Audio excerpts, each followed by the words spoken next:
বউ তখন তো সব হয়েছে, একবারও তাই বুড়িটার খোঁজ নিন না, কি খেলো কি না খেলো, বাঁচলো কি মরলো। এই দিন দেখার জন্য তোকে আমি মানুষ করেছিলাম। আমি কোনোদিন ভাবিনি যে আমার জীবনেও আমাকে এই দিনটা দেখতে হবে। আরে মা তুই কাঁদিস না, মা কাঁদিস না। কই গো, তোমার জন্য আমি ভাত বেড়েছি, খেয়ে নেবে, এসো। আরে বেরো এখান থেকে, আজ থেকে আমি তোর হাতে খাবো না, আমি আমার মায়ের হাতে খাবো।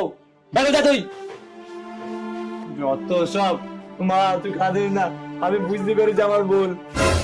আজ থেকে তুই আমাকে রান্না করে দিবি মা, তোর হাতে রান্না খাবো আমি, আমি তোর সেবা করবো মা। তুই যা বলবি মা তাই হবে এই বাড়িতে, আর বইয়ের কথায় কোনো কাজ হবে না মা। ওঠ মা ওঠ, যা আমার জন্য দুটো ভাত রান্না করে দে, আমি খাবো মা। আর শোন মা, 10 দিনকার আমার জামা প্যান্ট কাঁচা নেই পড়ে আছে বাথরুমে, গিয়ে তুই কেচে দিবি মা, যা যা। আর একটু সামনে কাজ আছে মা, চকটা একটু ঝাড়ু লাগিয়ে মোছা লাগিয়ে দিবি।